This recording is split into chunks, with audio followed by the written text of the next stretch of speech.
General Washington secure for the evening? Yes, sir. Stay alert.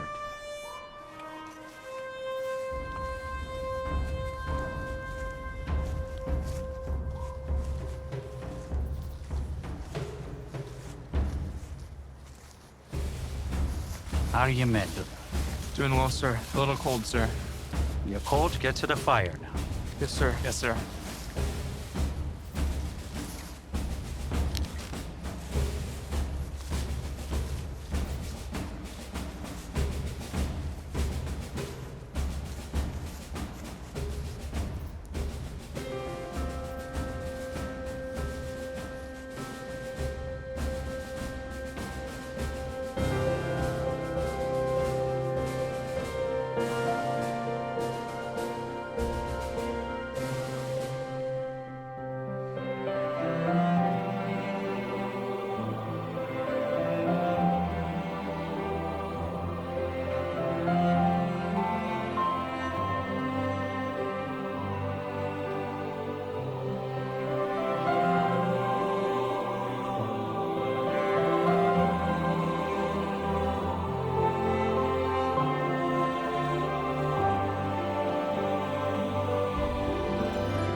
It was the 4th of July, 1826, the 50th anniversary of the signing of the Declaration of Independence, the de facto 50th anniversary of the United States of America.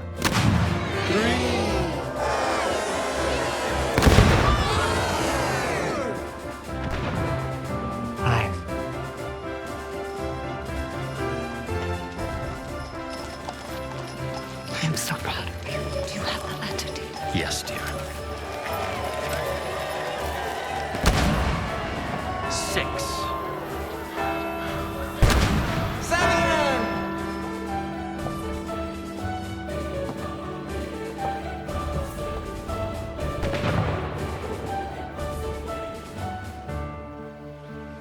8, Grandpapa.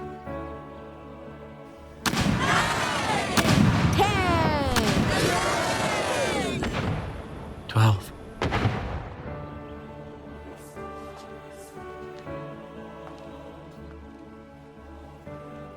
13.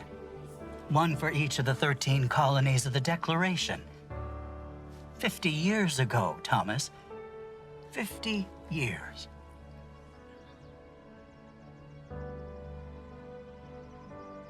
Even now, after some 2 centuries of turbulent history, recollections of that glorious 4th can compel the most skeptical scholars to acknowledge weird, wonderful aspects in the rise of the Republic, and to reconsider that once very popular idea that God shows special tenderness toward the American experiment.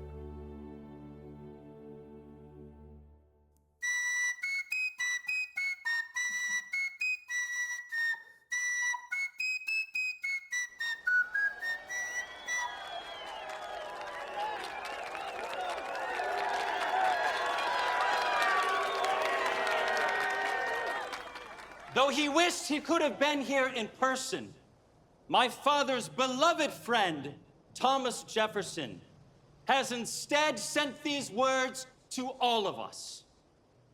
You may have read them in the papers. I should indeed have met personally with the remnant of that host of worthies who joined with us on that day. In the bold and doubtful election we were to make for our country between submission and the sword, and to have enjoyed with them the consolatory fact that our fellow citizens, after half a century of experience and prosperity, continue to approve the choice we made. Nicholas, send this to the federal city by the 4th. The 4th. Right away, grandfather.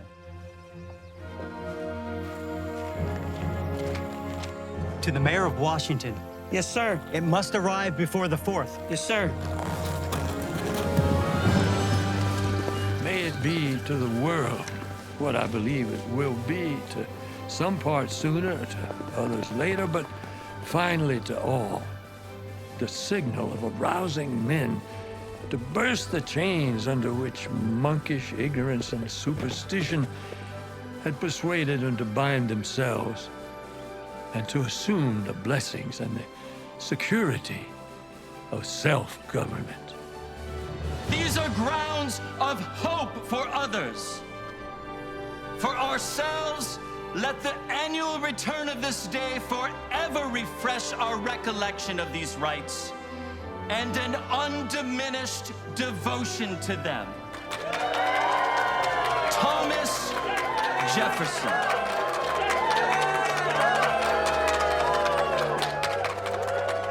At a time when male life expectancy barely reached 40 years, John Quincy's father, John Adams, the Atlas of Independence and the second president of the United States, had already passed his 90th birthday with his faculties and his health remarkably intact. Do you know what day it is today, John? It's the 4th. The 4th of July.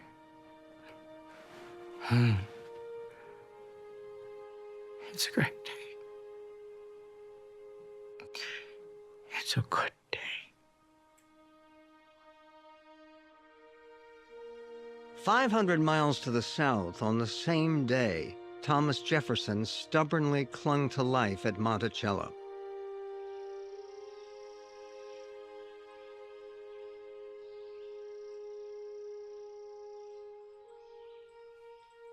Doctor, sir, Grandpapa's awake.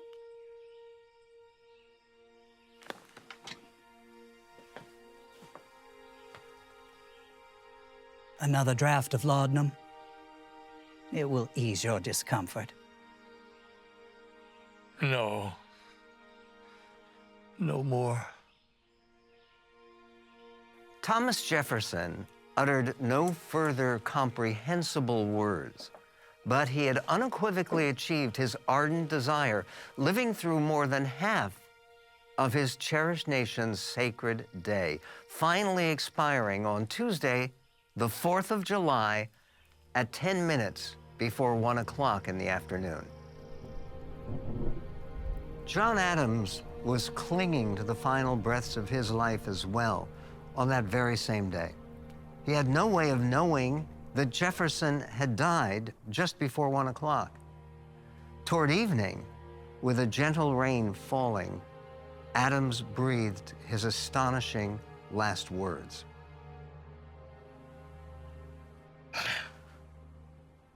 Thomas Jefferson survives.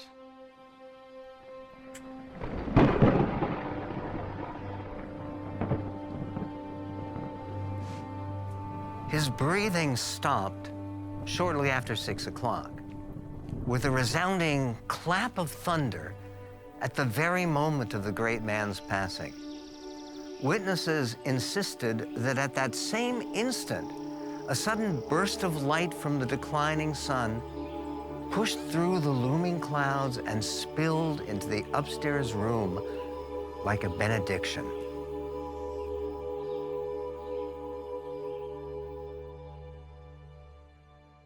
To this day, Adams and Jefferson remain the only two presidents to have expired on the same day. And of all days, it was the 4th of July, and not just an ordinary 4th of July, it was the 50th anniversary of the nation's founding. Now, the chances against such a pattern recurring stand at approximately 50 million to 1. So many of our countrymen, including many of the founders, they said, well, that's got to be the hand of God. That can't just be coincidence. You know, that's providence.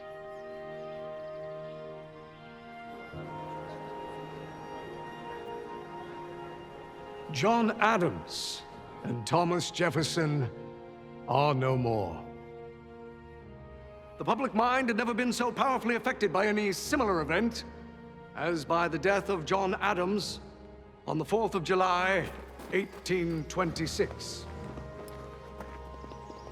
When you look back at the newspapers, there's just wall-to-wall coverage of eulogies from all across the nation. Now, the news reached Boston in the evening of that day. It acquired a singular interest from the year and the day on which it took place. Daniel Webster was one of the most gifted orators of the time. He was a congressman, and there were many eulogies given, published in newspapers, but Webster stood out because it was just so eloquent. Patriotic emotions of the country at large were touched beyond all example. The occurrence was justly deemed without a parallel in history. On our 50th anniversary, the great day of national jubilee, in the very hour of public rejoicing, in the midst of echoing and re-echoing voices of thanksgiving, while their own names were on all tongues, they took their flight together to the world of spirits.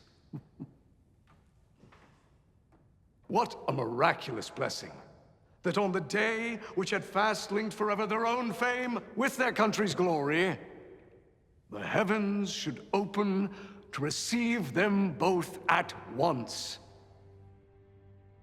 As their lives themselves were the gifts of Providence, who is not willing to recognize in their happy termination, as well as in their long continuance, proofs that our country and its benefactors are objects of his care? It cannot be denied, but by those who would dispute against the sun, that with America and in America, a new era commences in human affairs.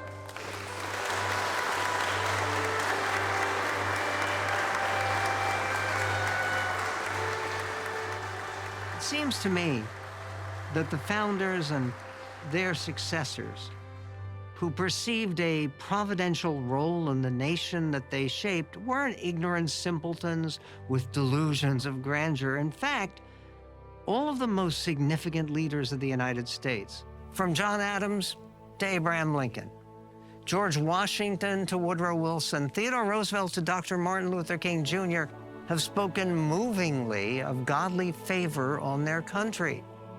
There's no effort here to discern or describe God's face, but rather an attempt to recognize a well-established national pattern over the course of many generations, a pattern for which the influence of some higher power remains the most rational explanation. And right up to today, we retain the personal and communal choice of how to respond to haunting, plentiful signs of God's continued collaboration in the American miracle. George Washington is appropriately known as the father of our country, a man unanimously chosen to be our country's first president, and a man with famously unparalleled leadership qualities. George Washington was the singular figure in the American founding, the single most important person.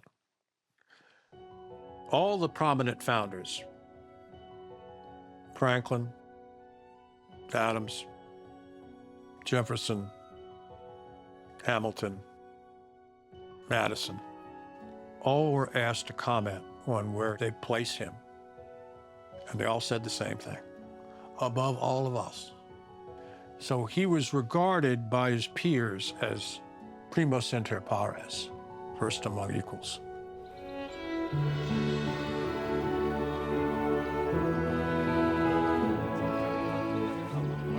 Young George had a loving relationship with his older half-brother Lawrence, someone he greatly admired. George Washington was somebody who knew a lot about life. He grew up in a family where he had lost his father when he was 11 years old. His favorite older brother, Lawrence, were very close. It's a good time. You should come visit more time, brother. My schedule seems open these days, so I sure will. You know, I don't have a lovely bride pulling me down at the moment. When we look back at Washington's life, we see a strange, inexplicable pattern of cheating death time after time. This was widely viewed in his own day as a sign of divine protection.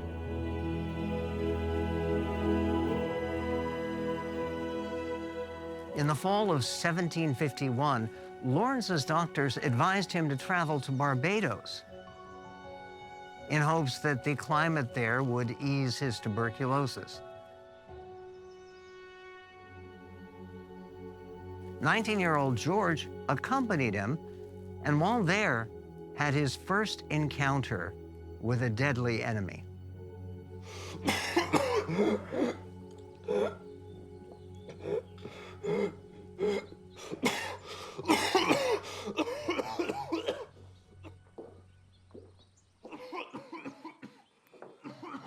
Open your mouth. Let me see your tongue. Move him into quarantine immediately. He has the smallpox.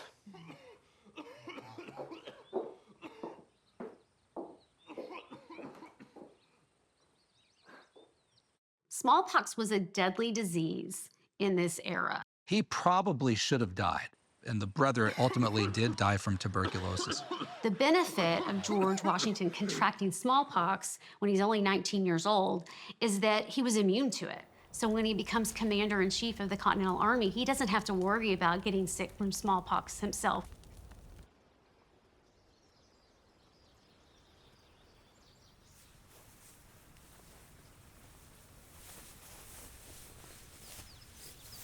George Washington wasn't at the upper echelon of society, and so he became a surveyor when he was 16 years old for one of the wealthiest men, Lord Fairfax.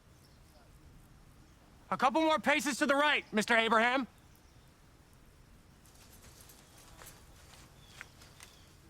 Straighten out the chain, Father.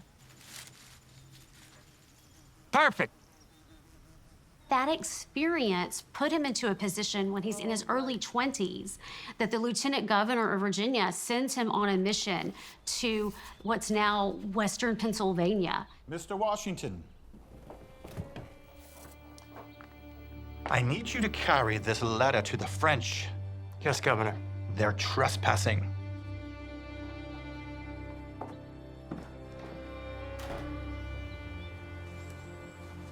George Washington was asked to deliver cease and desist letters because the French were building forts on English territory. So this was a border dispute that he became front and center of. On their way back, they hired a native to guide them through the wilderness.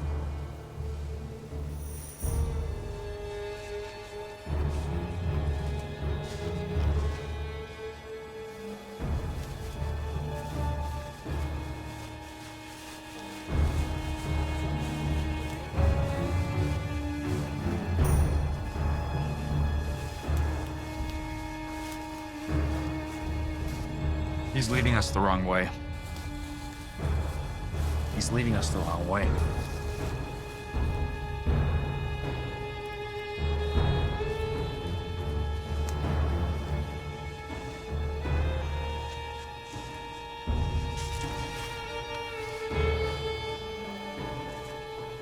No. No! Way.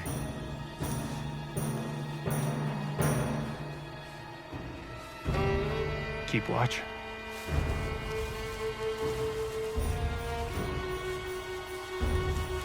Put your gun at the half ready.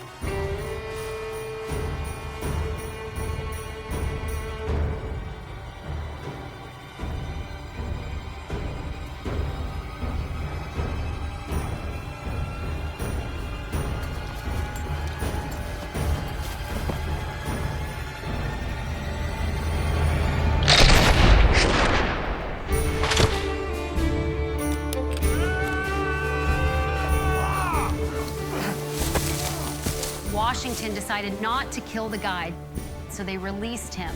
But now he and Mr. Geist would have to find a different route back home because the native would likely return with more warriors to capture or kill them.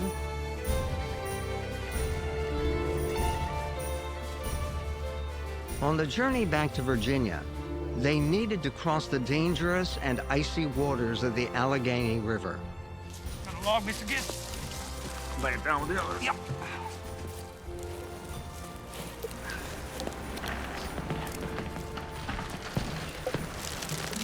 String it tight.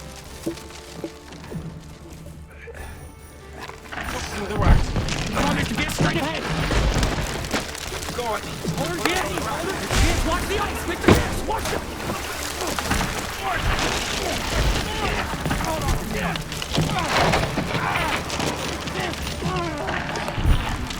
Unable to make it to either shore, they spent a frigid night on a small island in the middle of the river. Are you getting warmer? My clothes are completely frozen. We can't make a fire. They'll find us. I can hold till morning. Till morning. The only way they get across the next day, I don't know how they didn't die overnight, was that the water froze so they were able to walk across the water. And then somehow, after all of that, he eventually makes it back to Virginia. When his higher-ups in the military found out about it, they said, "Boy, that's miraculous. That doesn't make any sense." Washington wrote these and other adventures down in his personal journal. When Virginia Lieutenant Governor Robert Dinwiddie heard the tales, he insisted that this first-person account be published for the purpose of rousing public support for the military missions against the French. This publication brought Washington his first taste of renown beyond his immediate circle of friends. His rise in fame led to his invitation for a second expedition in what became known in America as the French and Indian War. In the case of the British, they're going to initially send out an ambush party, strangely led by 22-year-old George Washington. And that's going to be the embryo of what will develop in the next several hundred years into the great thing we know as the United States.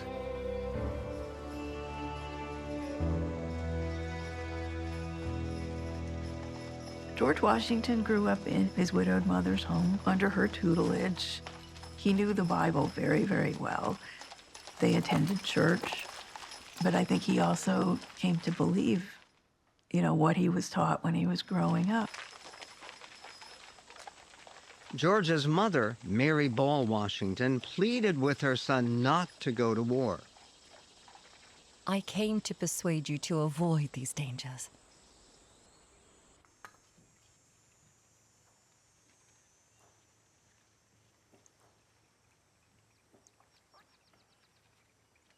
I do not see the moral imperative in this conflict, nor do I see an immediate threat.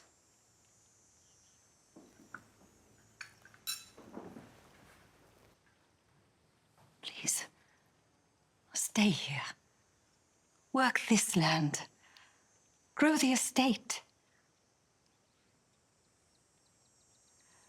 I believe that God has set you aside for great things.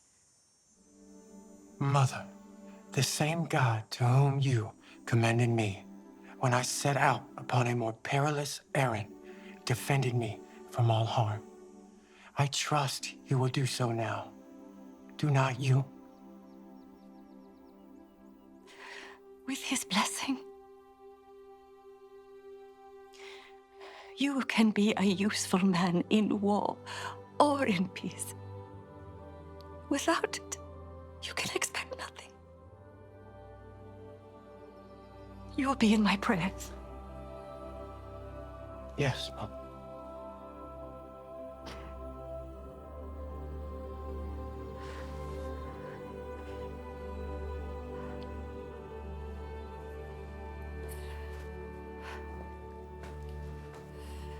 Covered in a mother's prayers, George set out once again on behalf of his king in 1755 under British General Edward Braddock. General Braddock is a decent general. He obviously knows some tactics and techniques, and he comes in with the fire of determination to win.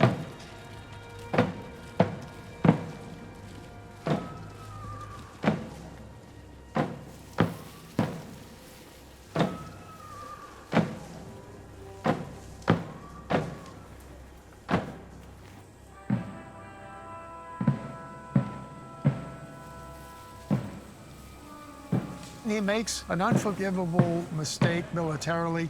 He gets himself caught into a position where he is surrounded.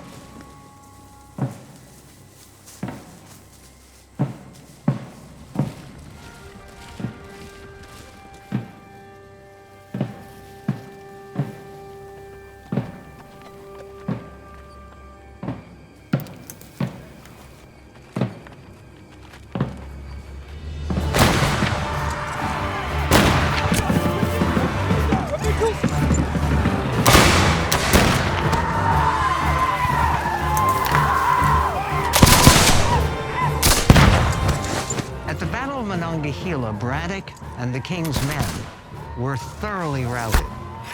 Mounted officers were shot first. Braddock is shot. From then on, the British forces deteriorate. Where's Dr. Craig? Of the 70 mounted officers who rode into battle that day, only one emerged unscathed. We know from the Native American descriptions of the battle that they were aiming at him. They were telling one another, get that big guy on the horse, and they missed every single time. So he was an obvious target, but he miraculously survived. There were 4 bullets through his clothes. He lost 2 horses, shot out from under him. He had his hat shot off, and men died all around him. And yet he escaped completely unscathed. A survivor of that battle said, I expected every moment to see him, Washington, fall. Nothing but the superintending care of Providence could have saved him.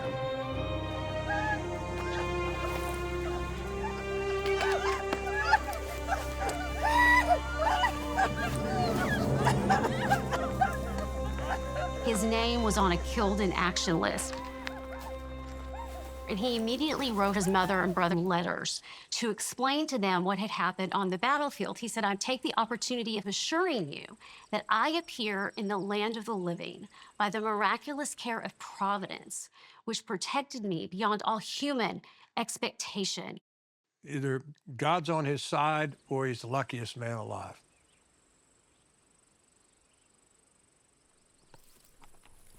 Even the French allied natives noticed, and years later, at a council fire in the woods, they shared with Washington what they had experienced. In 1770, George Washington took a group to look at lands that he owned. A couple more paces to the right, William. Perfect. And it just so happened that one of the chiefs who had been part of the battle that killed Edward Braddock, that he heard about George Washington being in the region, and he asked to see him. The majority of the land that we've been viewing. Thank you, William. Thank you. I'm very sorry to say that I was hoping that the people would have a... Please, sit. When he came to George Washington, he didn't want to eat or drink anything. He was very serious. He had something he really wanted to say. I am chief of many tribes. It was on that day when the white man's blood mixed with the streams of our forests. That is when I heard of this great white warrior. You were at Monongahela. I was there. I told my warriors, let your aim be certain, and he dies. Our rifles were leveled, rifles which, but for you, knew not how to miss. 'Twas all in vain.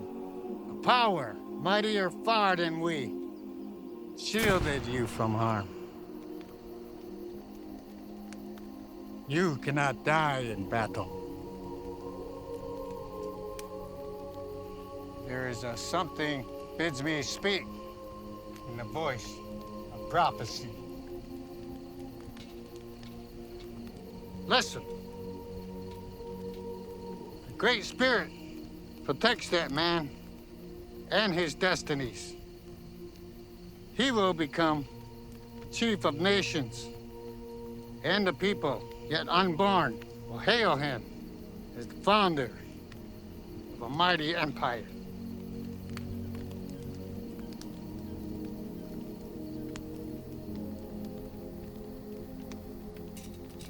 This is 5 years before the first shots of the American Revolution ring out.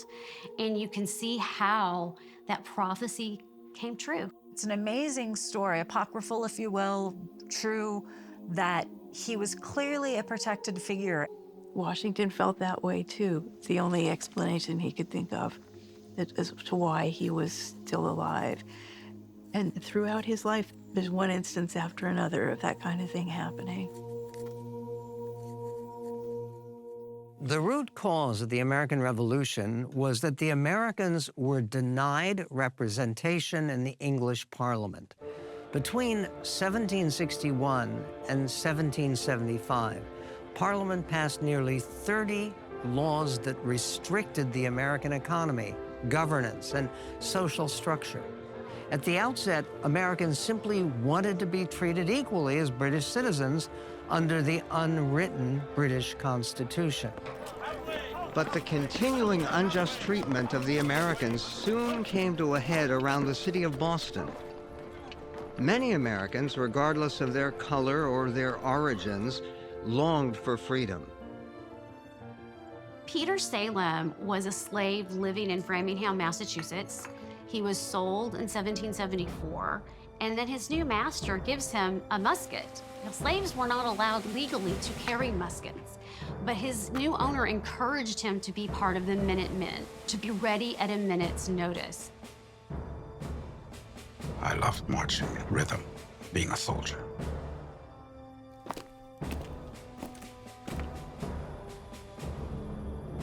Soon I slept with my musket. And that minute's notice came in April of 1775 with the battles of Lexington and Concord. The signal came at midnight.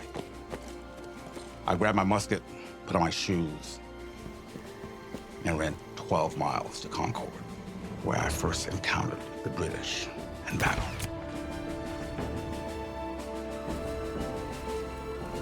It was on my own accord, as a free man, that I enlisted in Colonel John Nixon's regiment. We arrived to fight the British at Breeze Hill, June 1775, in what they now call the Battle of Bunker Hill.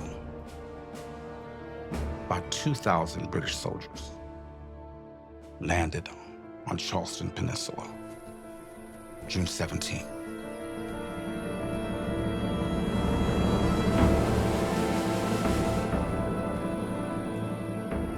Because there was so little gunpowder, we were told not to fire at them until we see the white of their eyes. As the British reached our redoubt, one of their officers yelled out, "The day is ours." Then I fired with a volley and struck this officer. Weather! I learned after the battle that the man's name was Major Pitcairn, the British officer responsible for firing the first shots in the war in the Battle of Lexington. There's like 128 or 138, whatever it is, African Americans actually fighting alongside regulars, not just in separate units in the Army. The next time that's going to happen is 1951 in the Korean War. We lost that battle because the British took the hill, but they lost more men. And then when the men realized that it was Peter Salem, General. he was a folk hero at that Yes. point. It's Peter Salem, the man responsible for bringing down Pitcairn at Bunker Hill. After that, John Washington convinced Congress that black soldiers could fight in the Army. George Washington realized we need to have every man that we can in this army, regardless of their skin color. And he defied the Southern politicians in South Carolina and Georgia, and he allowed black men to serve in the army. Another notable black American in the Revolution was Washington's valet, William Lee. The general, he had them boys on over. I do believe he called it a fox hunt. George Washington had a close relationship with his valet, William Lee. When he was a young boy and young man, he was referred to as Billy. And then when he became of age, George Washington insisted on calling him William. And so there was a warm relationship. Billy walks out the door with him in 1775, just after Lexington and Concord. And when they do that, when Washington knows he's liable to lose everything, Billy's with him then. And Billy's with him throughout every battle and every war. In Washington's will, he declared that Lee was to be freed and given a pension for life. There's this group of people, historians, who basically say the American Revolution was a war to protect slavery. These people are anti-American people. The war was not a war to protect slavery. It was a war fought on principles opposed to slavery. Notable blacks fought early in the American Revolution and throughout the American Revolution. Eyewitness accounts of newspapers across the continent had reported that blacks had participated in the battles of Lexington and Concord and Bunker's Hill. Most American studies programs in some of the best universities and colleges are anti-American studies programs. Obviously, I'm on the other side of that.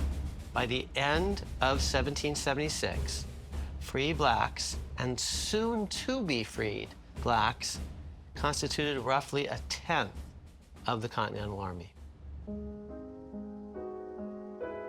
John Adams was a key member of the First Continental Congress. He would become the second president of the United States and later die on its 50th anniversary. His wife, Abigail, was his closest advisor and shared her ideas with him in a stream of letters while he was away at Congress. John and Abigail exchanged over 1,100 letters over their lifetime, including their personal insights on politics, family, and life. Their correspondence shows that her revolutionary ideas shaped John's own thoughts, including her belief that all people, regardless of color or gender, should share equal rights in the new American democracy. Abigail Adams really had this understanding that freedom was for everyone. It's good to be face to face again. It is so good to be home, Abigail. Here she was, a mother with young children. She's having to worry about soldiers in her backyard traipsing through. But she really stood out in her ability to think through the issues of the day and to give counsel and advice to her husband, John Adams.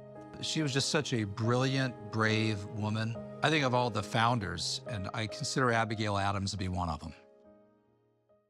George Washington and his Continental Army experienced so many episodes of danger and disaster during the 8 years of the Revolutionary War that it's difficult to select a single darkest moment.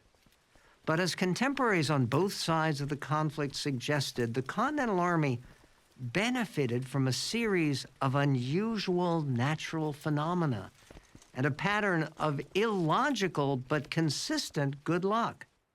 That in the painful and eventful year of 1776 rescued the troops from all but certain catastrophe. The hastily assembled New England militias were able to drive the Redcoats back into the city of Boston. Stalemate ensued for months, with disorganized colonial volunteers sleeping around their campfires on the outskirts of the town and the British forces trapped inside the city.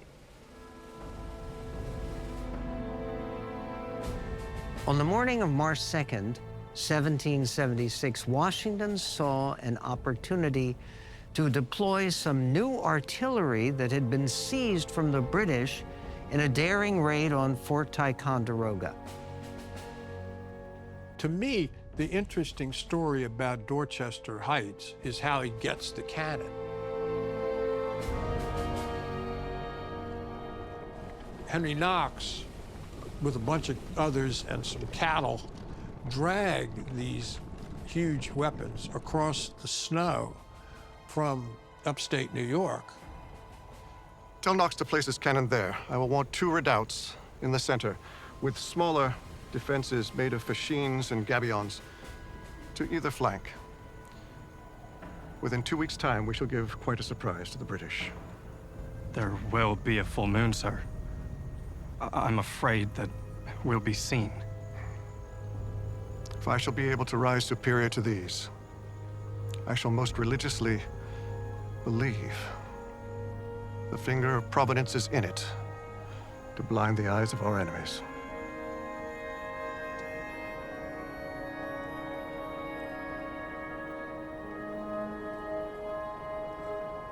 Washington's trust seemed to be answered when a thick fog moved in to completely shroud the Continental forces. They moved 20 cannon and 2,000 men into positions throughout the night, right over the heads of the unsuspecting British. It's to Washington's credit that he recognizes the tactical advantages this provides, and that this will end this, what apparently is endless game of just staring at each other across the abyss in the Boston siege. The next morning, His Majesty's troops awoke and looked up in horror to see formidable, newly constructed rebel fortifications glaring down at them. Washington! Out of my way! It didn't take long for the British commander, General William Howe, to assess his options. Either drive the rebels off that hill or desert Boston. Gentlemen, we attack tonight. You take the hill. Yes, hold out. You hold the flank. Aye, General. He quickly decided to choose the course of honor. He would attack. He decided to send his 9,000 troops out in an overwhelming nighttime surprise assault. But as evening approached, the weather changed dramatically. And in the eyes of many, miraculously.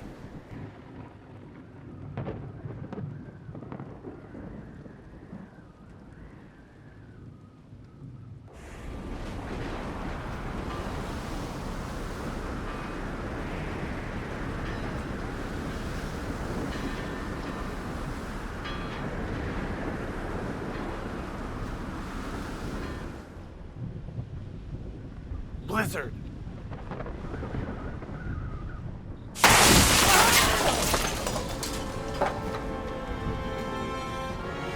General, are you all right? No, I'm not all right. Are you cut? How can we move in this? Don't answer me, we can't.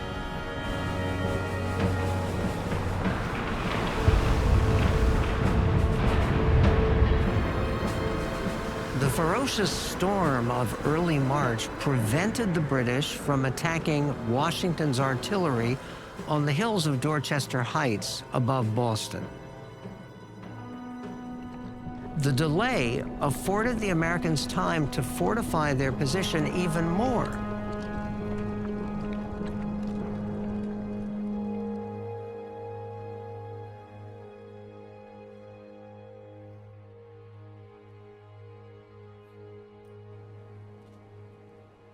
The next morning, General Howe was hesitant, after the embarrassment of Bunker Hill, to once again march up a hill to an enemy who was firmly dug in and occupying high ground.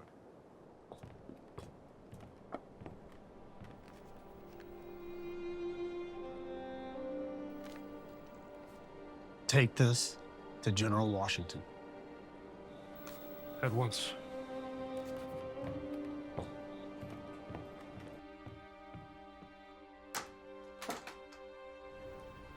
So, under the white flag of truce, Howe sent an offer to Washington.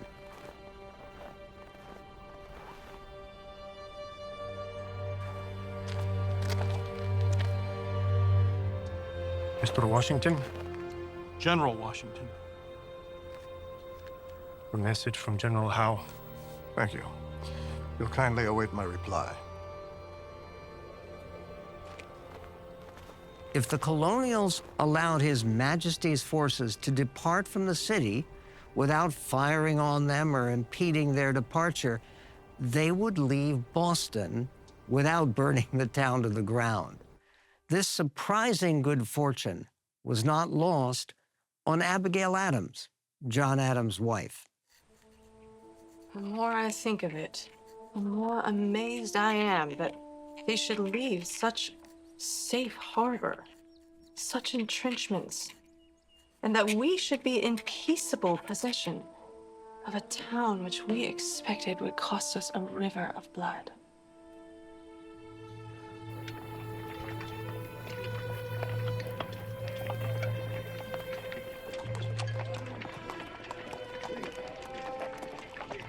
The British have no tactical alternative but to retreat. Howe recognizes that. Otherwise, his troops just sit under a siege bombardment until they're decimated. The ships leave. Abigail says it looked like a forest moving. George Washington could not concoct a storm to prevent the British from getting over and doing a landing of their men and going up the hill. But when he saw something like that happen, he credited Providence. Washington is another figure from our founding generation who skeptics say was not really a believer, or was at most a deist, or at best a deist. The record doesn't support that. Washington called upon God. He attributed developments, including in battles, to divine intervention, to divine providence. He was certainly a man who believed in the importance of God and in God's role in human affairs, and in the importance of us trying to do God's will. In March 1776, copies of the London newspapers reached America with word of King George's address to Parliament, revealing that he would not force Parliament to retract the odious laws that had led to open warfare. American minds turned to other solutions for liberty: independence and the formation of a self-governing nation. John Adams was heading to Philadelphia. It is almost as if I am not needed here. You are needed here and elsewhere, John. It's been a labor of love that children and I have taken to well enough, I suppose. My dear Portia, I endeavor to remain in your good graces. John, I think you know that to remain in my good graces, you would remember the ladies, as it will become necessary for you to write a new code of laws. Please, be more generous and favorable to us than your ancestors. Do not put such unlimited power into the hands of husbands. Remember that all men would be tyrants if they could. I shall do my best. I know that you will. All the great pagan empires were characterized by abject cruelty and tyranny. And you had this pattern in human history where the king would subjugate his subjects. And if people were abused by a king, by a ruler, they really had no recourse. And so you get this idea emerging in the Christian West in the late medieval period. Even the king is under the law of God, and therefore the king is accountable to God and to a higher moral law, which they call the natural law, for his actions and how he treats his subjects. The unanimous declaration of the 13 United States of America, an equal station to which the laws of nature and of nature's God entitle them, for one people to dissolve the political bands which have connected them with another, and to assume among them the powers of the earth, a separate and equal station to which the laws of nature and nature's God entitle them. Who is that man? Decent respects for the Colonel opinions of Nielsen, I mankind believe. requires they should. From the British point of view, the Declaration of Independence in July 1776 was a very unwelcome and very alarming development for one very clear reason, which was that it meant that from that point forward, America could start to get support from the continental powers, and particularly France, of course. We hold these truths to be self-evident, that all men are created equal, that they are endowed by their Creator with certain unalienable rights, that among these are life, liberty, and the pursuit of happiness. They believed that liberty was a gift from God. So there's an implicit understanding there, affirmation, that human beings are made in the imago Dei, in the image of God, and God intends for us to be free. Jefferson writes, "We hold these truths to be self-evident, that all men are created equal and endowed by their Creator with certain inalienable rights." Notice he doesn't say that rights are granted by government. The job of government is to protect those rights. It's not to grant them. The rights are granted by God at birth. That to secure these rights, governments are implemented among men, deriving their just powers from the consent of the governed. That whenever any form of government should become destructive of these ends, it is the right of the people to alter or to abolish it, and to institute new government.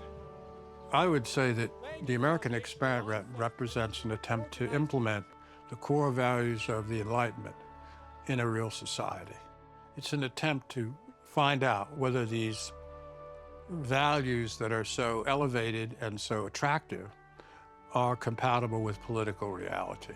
We, therefore, the representatives of the United States of America, in General Congress assembled, appealing to the Supreme Judge of the world for that rectitude of our intention, do. The founders themselves believe that every human being has rights, basic rights, simply in virtue of their humanity.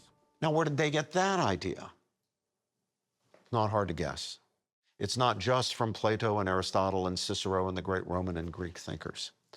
It's also from Genesis 1.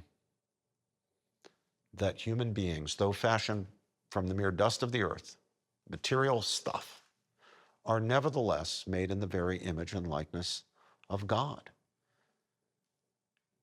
That's where our basic dignity comes from. That's where our rights are anchored. And they wrote those principles into our founding documents, into the Declaration, and into the Constitution. And that all political connection between them and the state of Great Britain is and ought to be totally dissolved. And that as free and independent states, they have full power to levy war, conclude peace, contract alliances, establish commerce, and to do all other acts and things which independent states may of right do.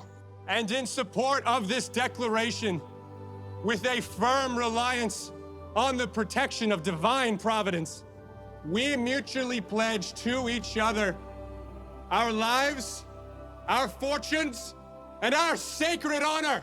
3 cheers for independency! Huzzah! Huzzah! Huzzah! The fate of unborn millions now depends under God upon the conduct and courage of this army. England is a country that has the greatest navy in the world, the greatest military might in the world. We had farmers, 15, 16-year-old kids who had, the musket that they'd kept up in the barn, basically, that they were going fighting with. So it's brave. It really is. The American revolutionaries in 1774 and 1775 were really doing something very dangerous. I mean, there is no doubt that they were, from a British point of view, committing treason. Technically, if they had been captured, they could have been put on trial and hanged in London. And Ben Franklin understood that from the get-go. He famously says, if we do not hang together, we individuals, we states, we will surely hang separately. That is, by the neck until we're dead. They will divide and conquer us. What if the Revolutionary War had ended as soon as it began? What if George Washington had been captured or killed, the Continental Army destroyed and disbanded, all before the summer of 1776 had even come to an end?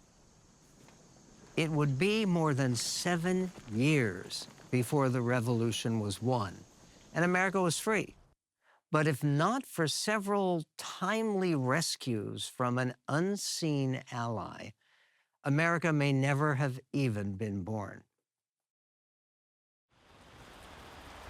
In late August of 1776, the Battle of Long Island was a one-sided and decisive British victory. I think it's the single most important moment in the war, in the sense that Washington has decided to defend New York, which is an archipelago, which means it's indefensible if you don't control the seas. In the Battle of Long Island, he's merely outflanked, and he's up against the end of Long Island now with a British force beneath him of 30,000 troops. He's trapped. The troops are preparing themselves to charge and lose their lives. Many of the British officers, particularly the most senior officers, displayed a really bloodthirsty attitude towards the colonists. They were apt to make statements about the need for a bloodletting on the colonial side, the wholesale hanging and slaughter of the leaders of the revolution, and that would put an end to the problem of unrest and disobedience within the empire.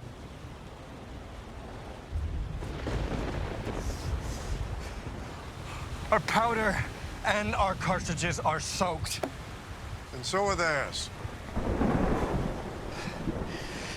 And this weather is most providential. At least it's discouraged Howe from coming at us again. At least, as it is, we couldn't take another blow. Casualty report? Is it as bad as we feared? Yes, sir.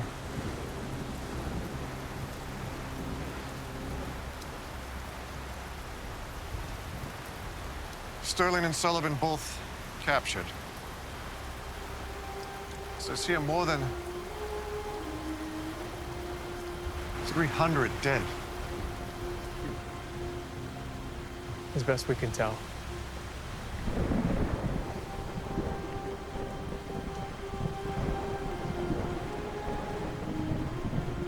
We are here. How? Here. Their ships cannot sail up to us as long as this wind continues from the northeast. That will not last. And once it shifts, we're trapped. What are your orders, sir?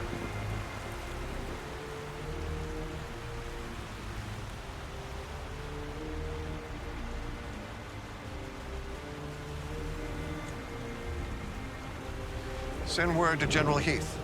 Tell him to gather every boat that he can muster. And then Colonel Glover send word that we will have need of his fishermen and his sailors. Tonight we will cross the river. Quiet as a mouse. Surely they will see us, sir.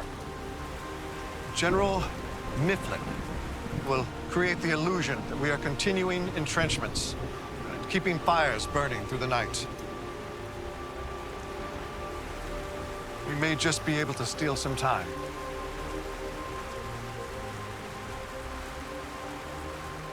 Washington actually had to retreat.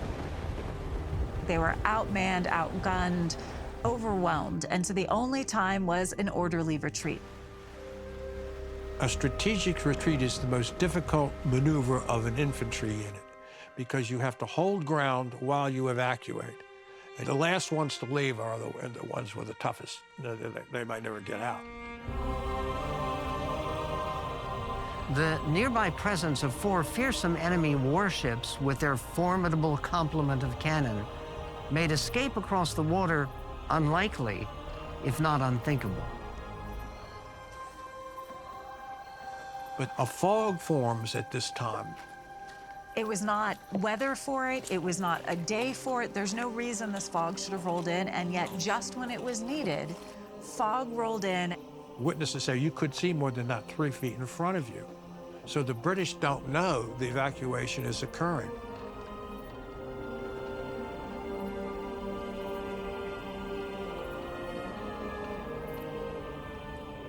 We'll be done soon.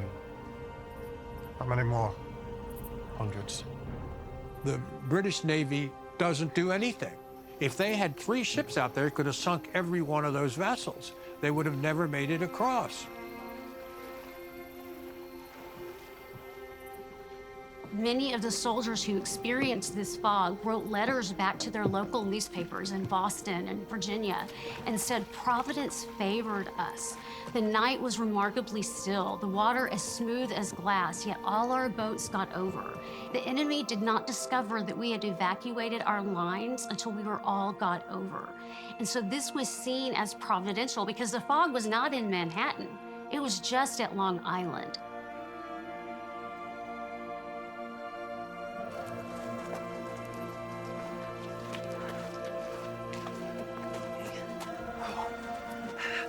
You'll never believe it, sir.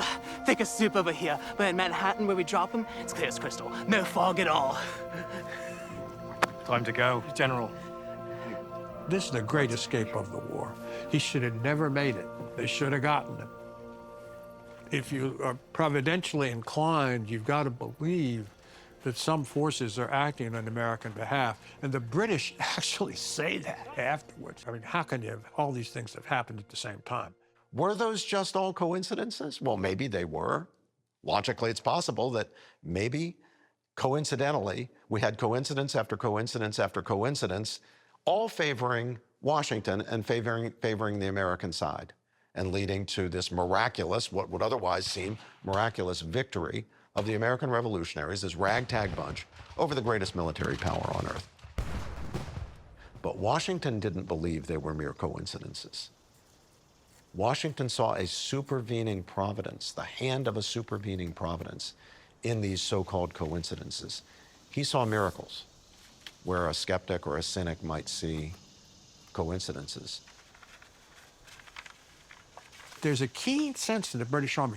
This was the chance to end it. This was the chance to get the whole army. And they were right. And once that missed, it would never come again.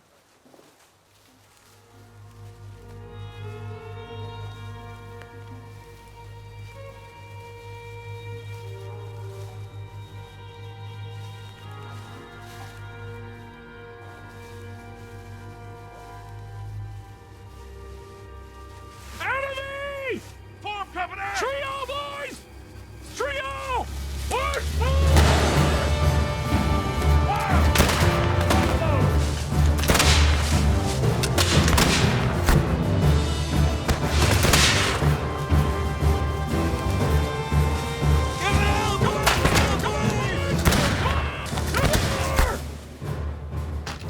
American Revolution, I mean, it's longer than the American Civil War.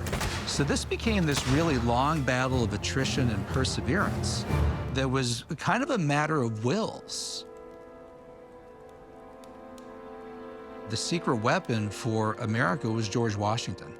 The admiration that his troops had for him, for his character. Gentlemen, we've received intelligence about the activities of our enemies across the water. It's their intention to wait until the river hardens sufficiently with ice, then to come across and destroy us. But I intend that they should not have such an opportunity. Tonight, we shall take every boat that we have collected, and Glover's ferrymen, as well as those from Philadelphia and also from New Jersey. We shall cross, and we shall attack Trenton before sunrise tomorrow. The password and watchword are victory or death. Victory or death? Aye. Sir, the boats are ready. Excellent. Officers, see to your men.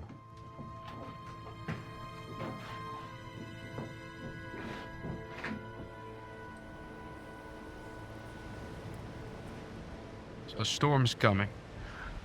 It is. Yep. I can feel it in my bones.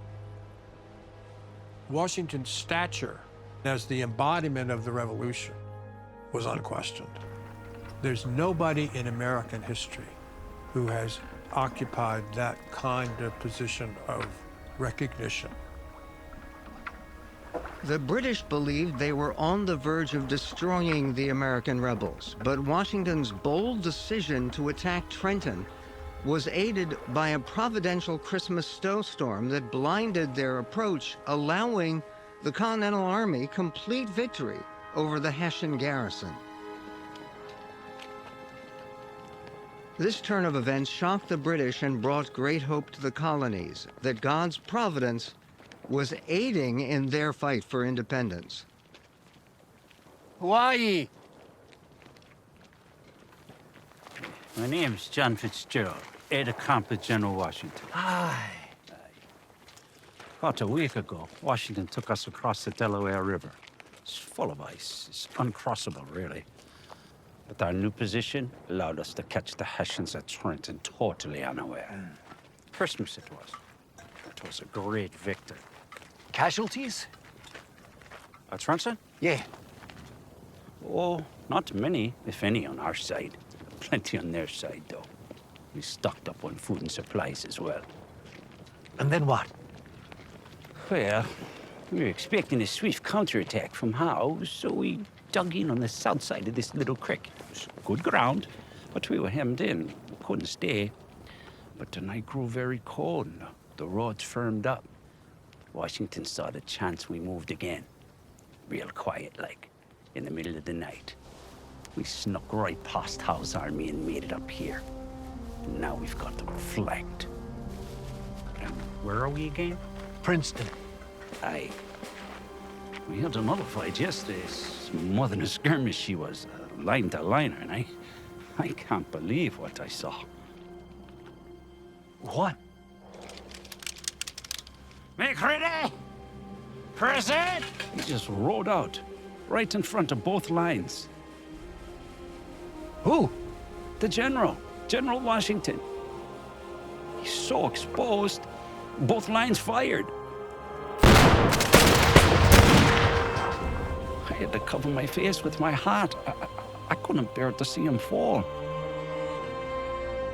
And after the volley, I could hear the sounds of death, of many men crying out in pain. And then the smoke cleared a little, and there he was, untouched. And he rose up in his stirrups, and he shouted, "It's a fine fox chase, my boys!" And he led the chase, and the Brits ran. There are multiple occasions during Washington's life when most everybody else would have somehow gotten killed. When he purposely stand in the front of British fire. He does that to show the troops that he's willing to run the same risks that he's asking them to run. Does this change the war? Well, I cannot say for sure to that. But Trenton, and now this, our enemy is not invincible. They can be beaten. Godspeed.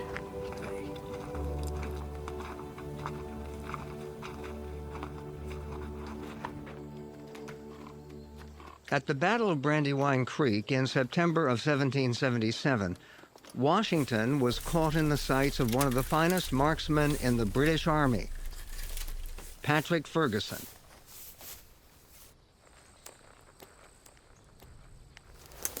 Dismount at once and raise your hands.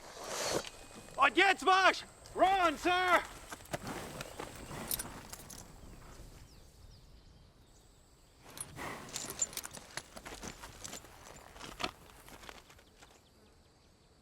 Mr. Ferguson had him within sight, and he thought about shooting him and then decided, no, he wanted to capture him. George Washington got away. And this happened over and over again, and it was impossible to really explain it by any human sense.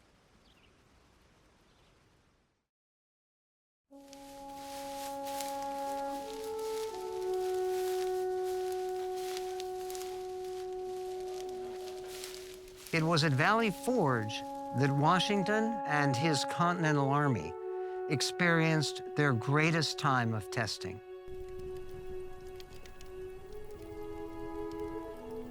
They were dark days. People were impoverished. Families were separated. Men were dying. And some of the losses aren't even battlefield losses. Horrendous death and suffering at Valley Forge.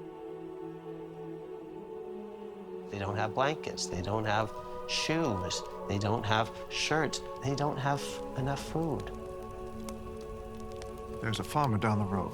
Buy some horses. See if you can procure them at a reasonable cost. We are in dire need. Yes, sir. We're off to infirmary. Very well. What are your orders, sir? We will cut the timber from these hills and build cabins here on the valley. What perseverance, what stoicism he shows to basically stay in the field, keep at it day after day, even though he's losing. Yes, sir. As I grew up, Washington was the most unknown of the founding fathers. We didn't really know or understand him, and he was not an eloquent writer. So what he wrote was not memorable, but what he said and did was. He was a man of destiny, and he was thought of in those kinds of terms by everybody. Everybody, including King George. His respect for Washington was enormous, and he knew it before the end of the war. As a military leader, Washington is the only great general in American history that lost more battles than he won, who was outmaneuvered by the British on almost every occasion, outflanked. Now, part of the problem is he's commanding a force of amateurs, and the British are commanding a force of professionals, so it's hard to be completely fair about that. During the Revolutionary War, there was a smallpox epidemic going on in America. He's immune to smallpox because he got a lower version of it. Once you've had it, Open your mouth. Let me see you're immune. But in some sense, Washington seems to be immune to everything.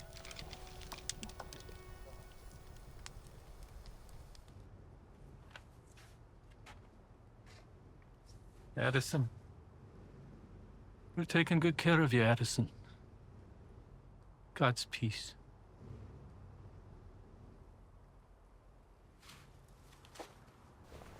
Martha came to almost every winter encampment, which is hard to do.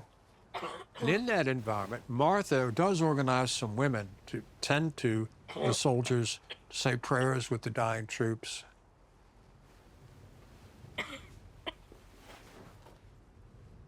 How old are you, lad?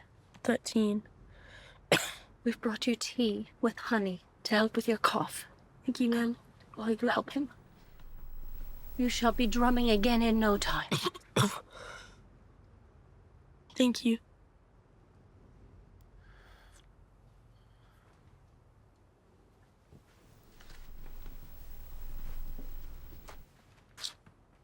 Madam, I'm afraid to Harrison doesn't have long.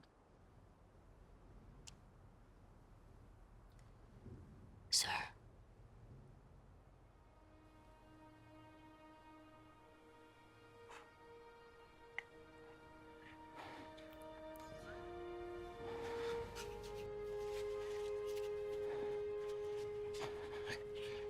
Can you make sure my wife gets this?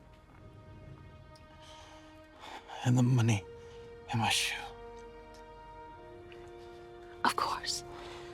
Of course.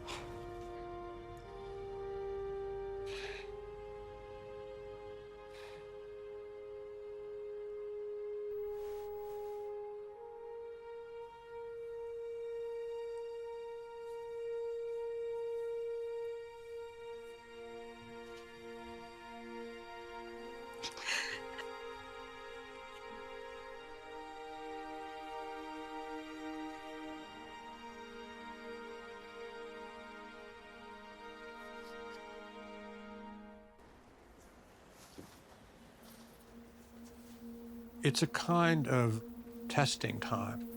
It's a time when the officer corps of the Army talks about itself as the few, or the few. Because remember, they're not being supported by the state governments or by the Congress. Good evening, Colonel. How are you, lads? Very good, sir. Have you been fed? Yes, sir. Stay alert. Thank you, sir. They're not getting paid. They're not going to get a pension. And it's a really, really difficult environment. Sir. What's in the pot tonight? Well, sir, no meat. Just potatoes. Give it a good stir. Keep the fire going. Yes, sir.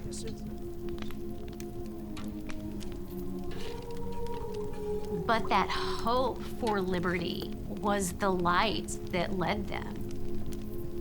That under God, He would lead them to a time of peace and prosperity that would be a fulfillment of those natural rights.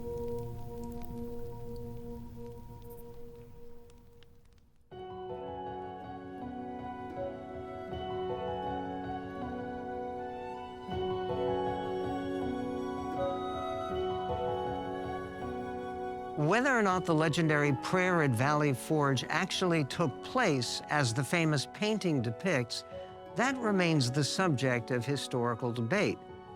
But what is clear is that George Washington was indisputably a man of prayer, a fact confirmed by his own writings. Oh, Lord, that the God of armies may incline the hearts of my American brethren to support and bestow sufficient abilities on me to bring the present contest to a speedy and happy conclusion is the first wish and most fervent prayer of my soul.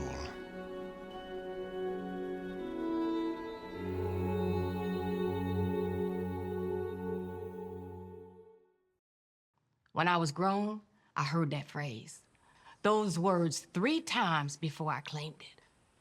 That all mankind are equal, free, and independent of each other.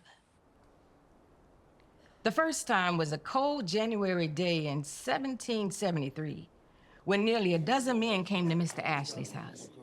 That's the first time I remember Mr. Sedgwick, the lawyer. They talked about grievances and corruption from the king and not being accountable to the people. It was very serious. Gentlemen of Sheffield, we meet tonight to come to agreement on a set of resolves. We have done so And this is what we have decided.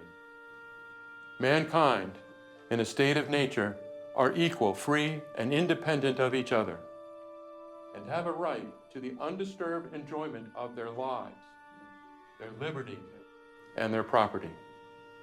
Can on this we agree? I agree. For the next years, those words encouraged my soul. This slavery to England is an I heard those abomination to words God. again when Mr. Ashley talked about the Declaration of Independence, that those rights come from a creator, and that among them are life, liberty, We are all created equal. and happiness. By then, I had a baby of my own, and my husband went off to war, to the revolution. He never came back. He paid the ultimate price. I paid a smaller price too. One day, in 1780, my mistress, Madam Ashley, had one of her angry fits and started to strike my daughter, a weakly girl who had made herself a wheat cake from the scraps left over from the family batch. Where'd you get that? It was just the scraps, Miss Ashley. It's just They were gonna scraps. throw it out. It's just...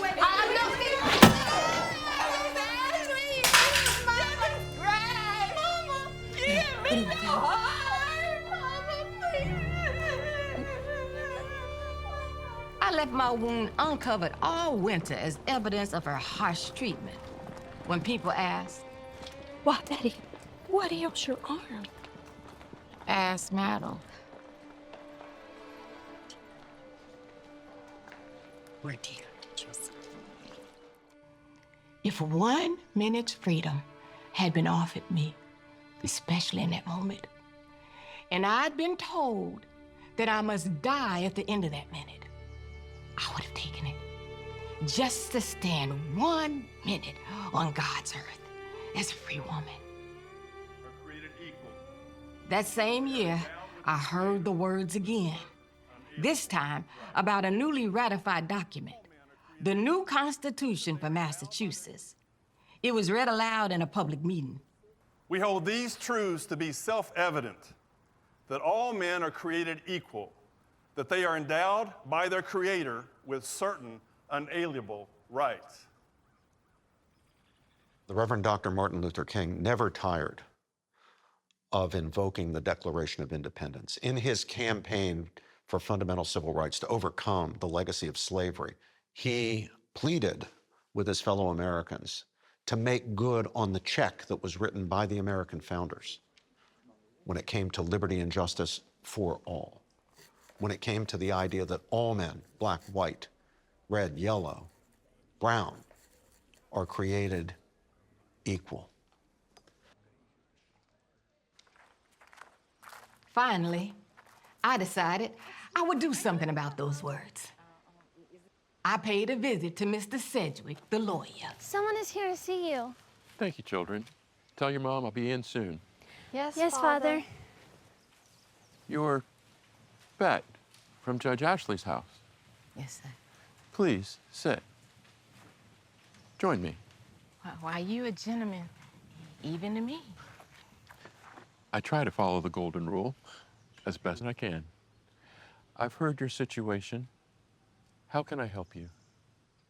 Mr. Sedgwick, 7 years ago you came to the house and you wrote those resolves that all mankind are equal, free, and independent of each other. I heard you say so, and Mr. Ashley agreed. Then the Declaration of Independence say the same. Did you mean what you said, those words? Yes. Did you mean me? Am I all mankind? Yes. Yes, you are. All men, all women, equal. Mr. Sedgwick, you a legal man. And can you tell Miss Ashley that she ain't my mistress no more? He accepted my case and added Brom, one of Mr. Ashley's male slaves, to it too. king himself observed that there are two kinds of law, just and unjust. He said just laws are laws that are in line with the natural law and the law of God. Unjust laws are laws that are out of line with the natural law and the law of God. There is, in other words, according to King, a law above the merely human positive law, a law that no human being makes, a law that's ultimately made by God.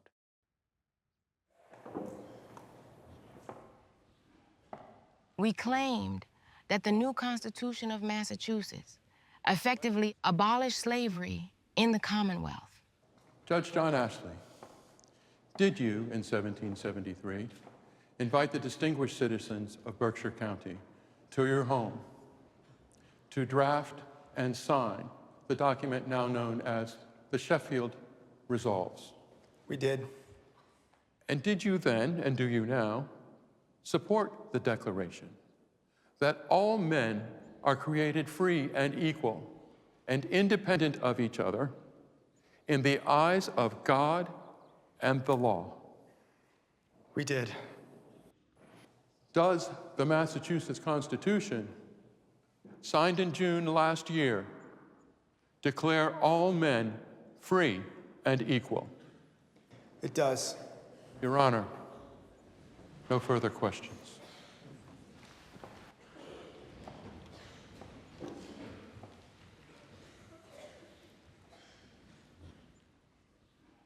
Miss Bett, how was your arm injured? You'll have to ask Madam Ashley. Did she strike you with a hot shovel? Objection. A slave cannot testify against a free defendant.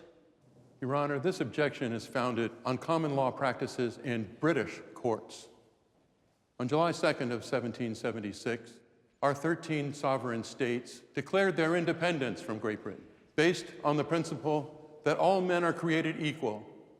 Last year, here in Massachusetts, our citizens ratified a constitution, a written constitution, that declares all men free and equal. British slave law no longer applies in Massachusetts and cannot bar our citizens from testifying in court.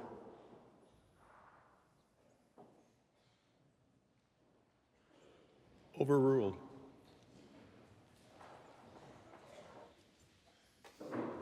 Miss Bett, I have to ask you again. Last October, how was your arm injured? Madam, Hannah Ashley struck me with a hot shovel straight from the fire.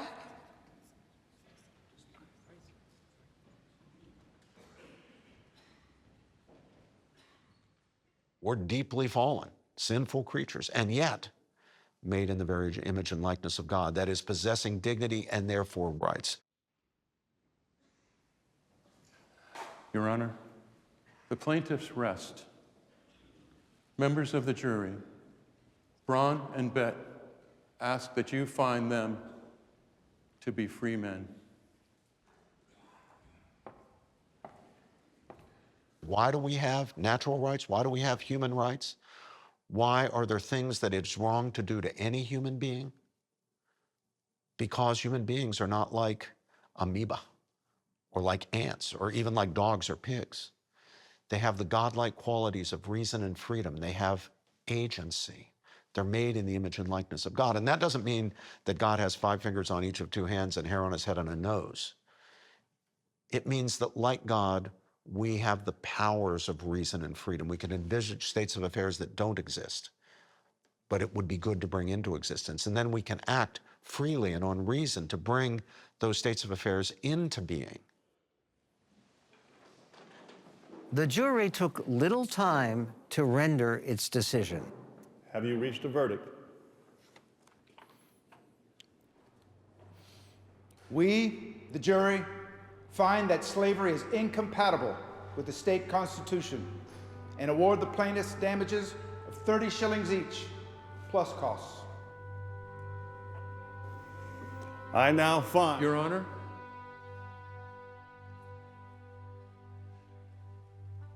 Bet would like to have it entered into the record that her new name shall be Elizabeth Freeman. So ordered.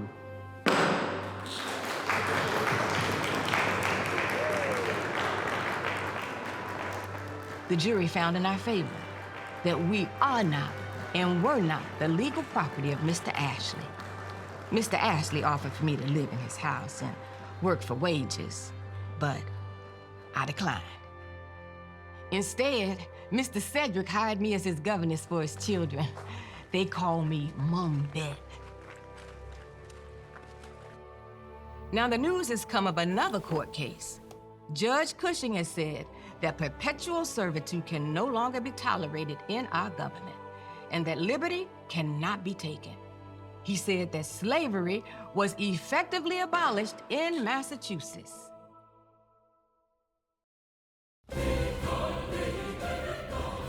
In October of 1781, it was the Battle of Yorktown that broke the British resolve to continue the war.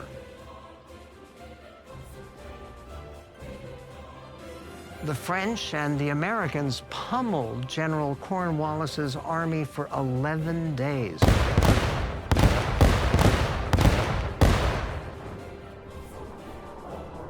While those troops were huddled behind earthen fortifications.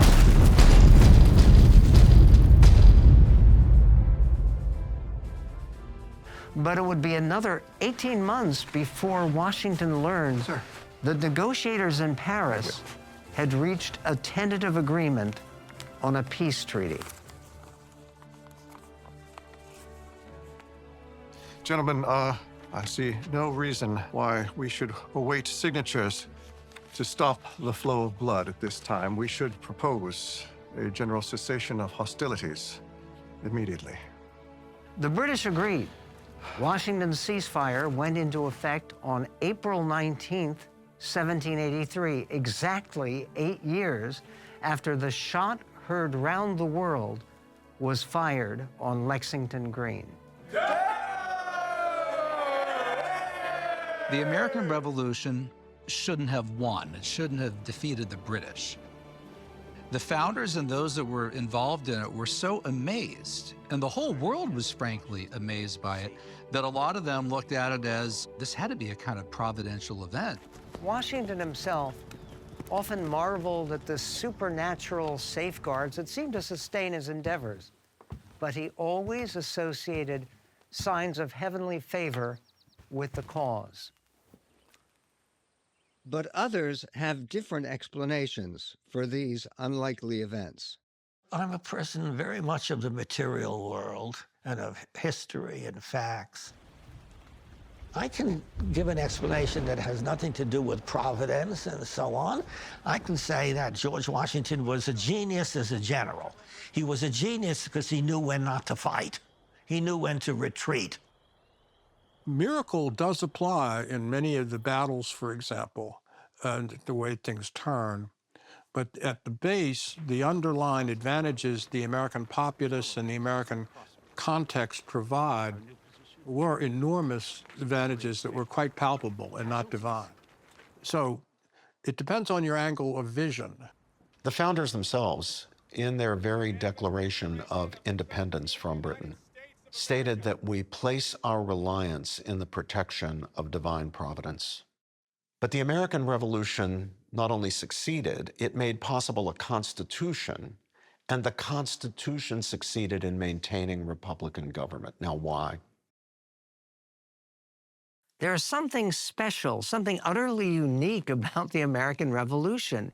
It succeeded in establishing a wholly unprecedented, self-governing federal republic that has endured and prospered under the same remarkable blueprint, with periodic adjustments, for more than 200 years. The founders understood that the greatest dangers to liberty came from central power, centralized power. So in order to avoid the dangers of excessive power in the central government, the original plan, that is the Articles of Confederation, gave the central government almost no power. The Articles of Confederation, which were used between the end of the war and the Constitutional Convention, had no power to tax. They had no power to demand anything of any other state, of any other colony. They knew they had to put some teeth into the Articles, and they all agreed that that was what they were trying to accomplish. I trust you had a pleasant journey here. Virginians arrive pretty early. Before many other delegations arrive, they begin to meet together, but kind of informally, and Ben Franklin is the host, and he's a gracious host. Dr. Franklin. Yes, sir. On behalf of our entire delegation, who have traveled quite far from the Commonwealth of Virginia, we thank you for graciously opening your home. And your Madeira wine. Yeah. You're welcome, gentlemen. Welcome to Philadelphia. And enjoy the wine. It's our pleasure to be here. Thank you. I'm sure you're tired, and I hope this makes the trip even that much more pleasant for you. Thank you. Yes, sir. Yes, sir. Now, if I might offer a topic for discussion tonight, I'd like for you to take a look at these 15 resolves as outlined by Mr. James Madison in a bold new envisioning of what our federal government might look like as we move forward. Now, we all agree that our Articles of Confederation have proven wholly incapable of moving our nation forward on the world stage. Here. Or any stage for that matter. Mr. Madison has given thought to a much more forward-thinking, I'd say better thinking form for our government. Don't you agree? Now take a look at this, read it carefully, see what you think.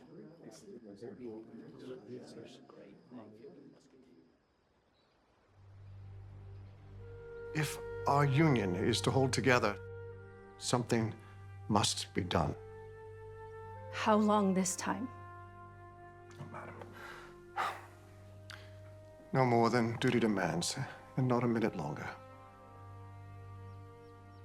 Make it worth it. Make it worth the lives and the blood for the children and our grandchildren's grandchildren. Make it strong.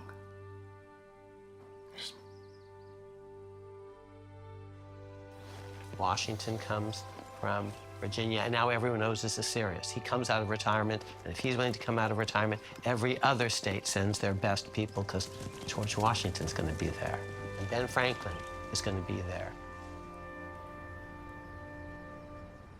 The windows to the Pennsylvania State House were shuttered and curtained, and the delegates pledged to total secrecy when they gathered late in May of 1787. Edmund Randolph, the governor of Virginia, presented Madison's Virginia plan, and for the next 40 days, the 15 elements of the Virginia plan provided the blueprint for their daily deliberations. There's a controversy that develops. On the one hand, there are the small states. On the other hand, there are the big states with larger populations. In Madison's Constitution, he has 2 legislative bodies, not just one, each body based on population. Now, the small states are concerned because they think that if representation is solely assigned by population, that they won't be adequately represented. So they don't want to go along with the Constitution, and tempers start to get frayed. It looks as if the convention may unravel without actually forming a union. Mr. Luther Martin, Maryland.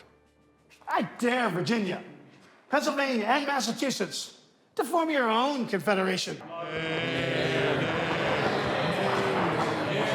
And the rest of us, we'll form a rival association on a more worthy basis. The big states naturally favored proportional representation, but the small states, of course, disagreed. Their sovereignty as states was being threatened, and they pledged to walk out if their voices weren't heard. Voices like that of William Patterson of New Jersey. Mr. Patterson, New Jersey. We are met here as the deputies of 13 independent, sovereign states. Can we annihilate the sovereignties of our states who have sent us here for other purposes? No. The people of America are sharp-sighted and not to be deceived. I used to tell my students the twin pillars of constitutional thought are, first, the notion of human dignity, that humans have an intrinsic dignity from which our rights are derived, that we are granted dignity in virtue of having been created by God. And because that dignity is a God-given gift, and the rights that flow from it are also God-given, the state cannot take those rights away. The other key pillar of constitutional thought is the idea of human depravity, that humans are capable of great evil against their fellow men and women. And so we have dignity, but we're very much capable of not respecting the dignity of others. All in favor say aye. Aye. All opposed? Nay. Nay. The Constitution was important because it made it clear that there had to be a strong central government, and the Articles were the opposite. The delegates from New York, the delegates from other states, all were told, if you come back with a strong central government, we'll hang you. So there was a lot of resistance. But Madison apparently was one of the most persuasive. He says, the key issue is this. If we give too much power to the government, it will result in tyranny and the abridgment of all the rights of the citizens. But if we don't give government enough power, then the intrinsic depravity of the citizenry will run wild and we'll have rebellions and lawlessness and so forth. So we've got to get the balance right. Madison then reflects on all this. And the way he attempts to get the balance right is with the checks and balances, with the separation of powers. James Wilson of Pennsylvania spoke for the larger states. James Wilson of Pennsylvania. Can we forget to whom we're forming a government? Are not the citizens of Pennsylvania equal to those of New Jersey? Will it require 150 of the former to balance 50 of the latter? Why should a national government be unpopular? Shall a citizen of Delaware be degraded by becoming a citizen of the United States?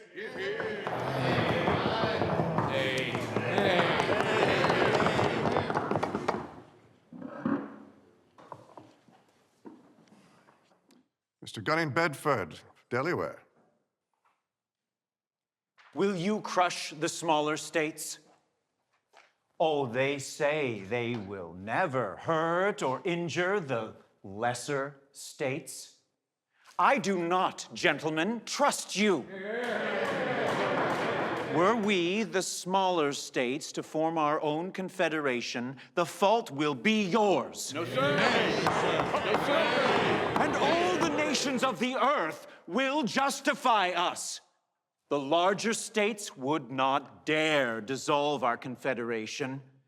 And if they tried, we would find some foreign ally of more honor and good faith to take them by the hand and do them justice.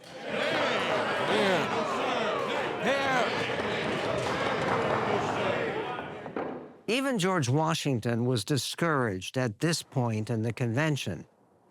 He wrote to his friend Alexander Hamilton, who had temporarily returned to New York. I almost despair of seeing a favorable issue to the proceedings of this convention, and do therefore repent, having had any agency in the business.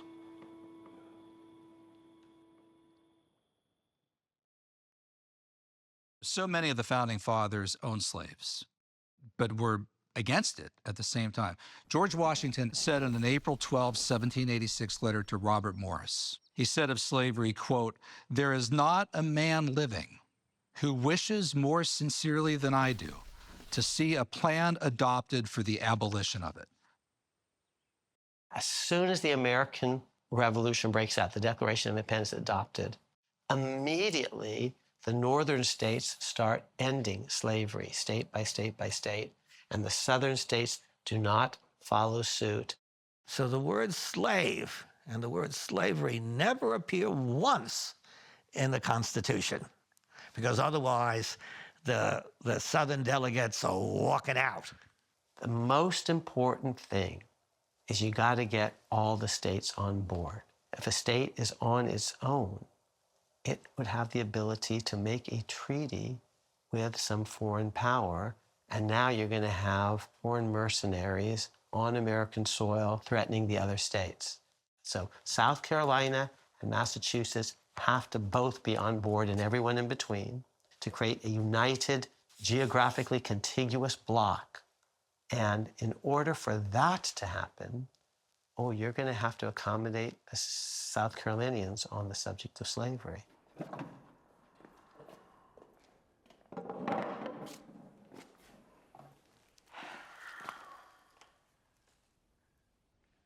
Another day of impasse.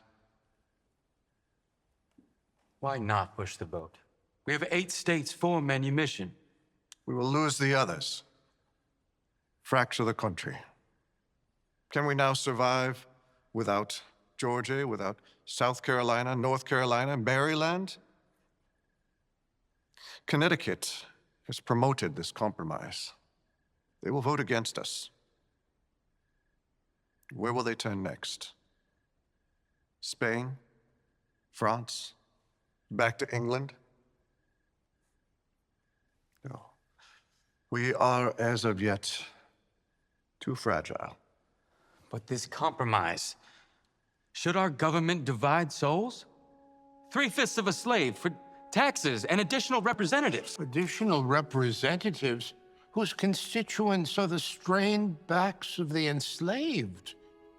Yet those representatives will vote to perpetuate the abomination of slavery. 20 years before we can intervene. We cannot abolish that abomination without a country. If we press the issue now, the slave states will just fracture the Federation. Slavery will continue in a divided America. But if we accept the compromise, we build one nation. A single nation, a great nation, can work towards abolition.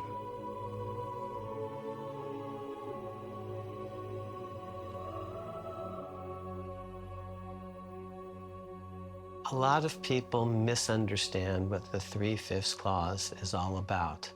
I was once one of them. I remember as a student, I said, "Oh, this is a horrible clause. You're treating slaves as 3/5 of a person and everyone should count equally." No, because no matter what, slaves are never going to be voting. That's not the issue. The 3/5 clause is not about how much we value slaves as human beings. It's about how much extra voting power the white slave-holding regime in slave states is going to enjoy because of the existence of slavery. In that debate, the South wanted that number high, and the North wanted that number low. And if you're anti-slavery, the answer should be 0. Slavery is the one issue that everybody knows will destroy the convention and make any kind of constitution impossible. Benjamin Franklin attended the proceedings nearly every day, but he rarely spoke. But at this critical juncture, late in the day on June the 28th, he rose.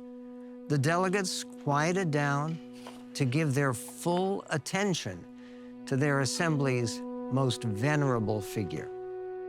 Dr. Franklin of Pennsylvania.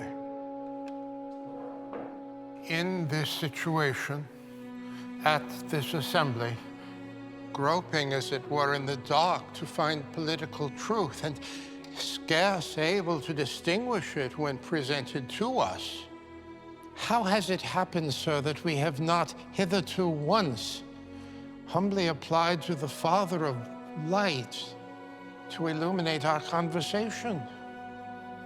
In the beginning of this conflict with Great Britain, when we were sensible of danger, we had daily prayer in this room for divine protection. Our prayers, sir, were heard, and they were graciously answered. All of us who were engaged in the struggle must have observed frequent instances of a superintending providence in our favor. And have we now forgotten that powerful friend? I have lived, sir, a long time. And the longer I live, the more convincing proofs I see of this truth, that God governs in the affairs of men. And if a sparrow cannot fall to the ground without his notice, is it probable that an empire can rise without his aid? We have been assured, sir, in the sacred writings, that except the Lord build the house, they labor in vain that build it. I firmly believe this, and I also believe that without his concurring aid, we shall succeed in this political battle no better than the builders of Babel. I, therefore, beg leave to move that henceforth prayers imploring the assistance of heaven and its blessings on our deliberations be held every morning in this room before we proceed to business.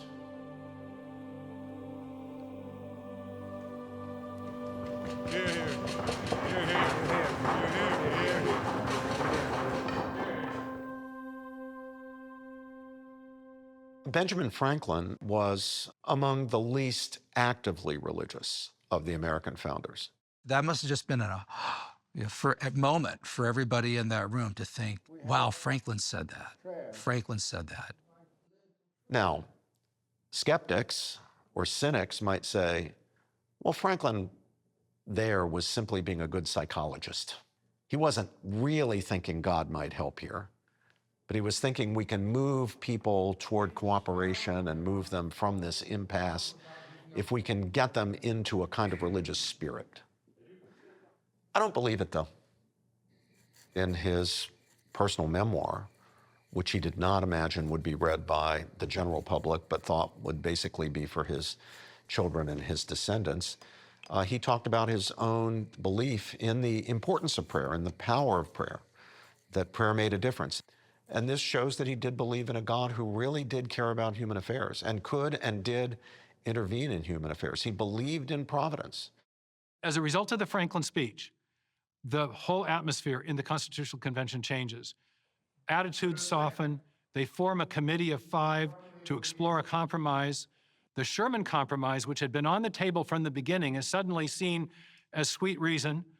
We have one house, one of the 2 bodies in the legislature will be apportioned by population, and the other will be given 2 senators for each state. On the decisive Monday morning, on which the state delegations finally faced the single most contentious issue of the convention, suddenly at center stage enters a delegate from Maryland, a man by the unusual name of Daniel of St. Thomas Jennifer. He believed in representation based on population and supported a powerful central government. In this, he disagreed respectfully with his fellow Marylander, the obstreperous Luther Martin.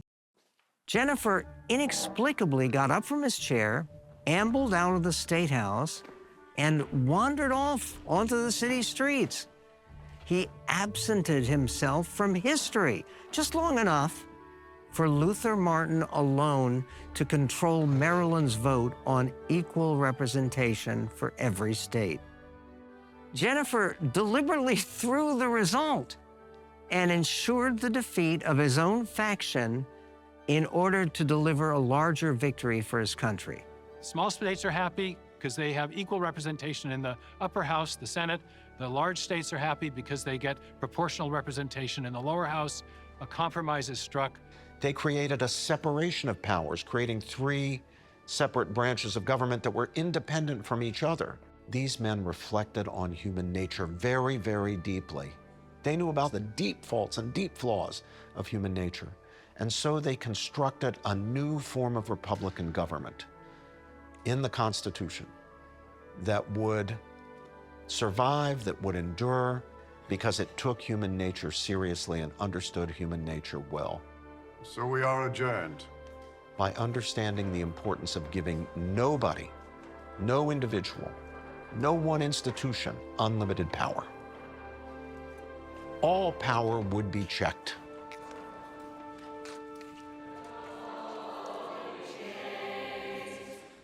And only 2 days later, the delegates took a break to celebrate the 4th of July.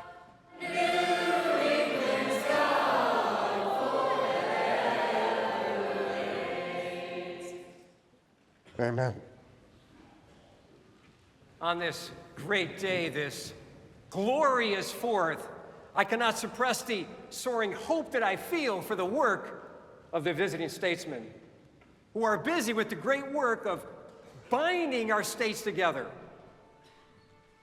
And I'm confident in their success, and I implore us all to be in prayer for their collective wisdom and unity.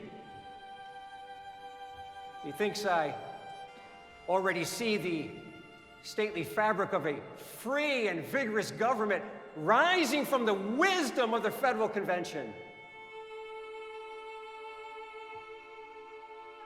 Let us pray.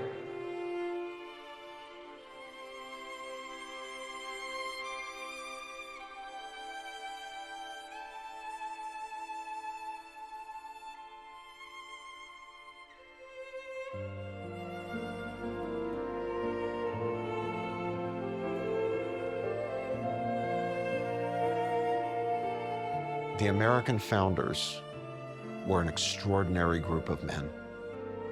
There together in one place, as if the hand of Providence had made it so. Every single one of those individuals was a person of remarkable gifts who brought those gifts to bear in the American Revolution and the establishment of the Constitution.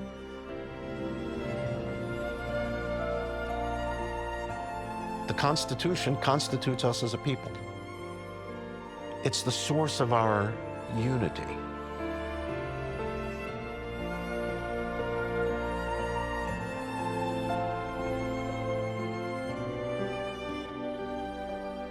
We, unlike most other nations in the world, find our national unity not in common bonds of blood or soil, or throne and altar, because we can't find our unity there. It's in a shared commitment to the principles of liberty and justice enunciated in the Declaration of Independence and effectuated by the Constitution of the United States. They are what unify us. Later that year, from his diplomatic post where he represented his country in the court of the French king, Thomas Jefferson hailed the Philadelphia Convention as an assembly of demigods. And in a letter to Adams, Jefferson expressed no doubt that all its measures will be good and wise. Finally. But he had no knowledge of the bruising battles and the occasional blunders that the demigods endured in their top-secret proceedings. He could only marvel at the final result as a charter, he said, was unquestionably the wisest ever yet presented to men.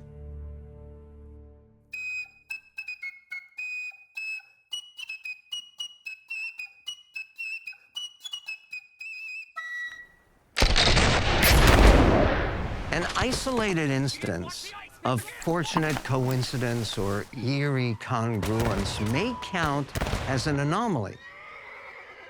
But a long chain of seemingly haphazard but consistently beneficial occurrences suggests something else entirely, a pattern, or more accurately, a design.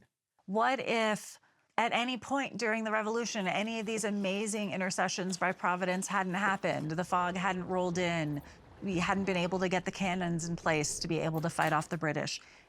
At any time, a million things could have gone wrong. Washington! And America could have lost the war for independence. What then? When you consider the events of the 20th century alone, I mean, imagine what the world would look like if you didn't have the United States of America.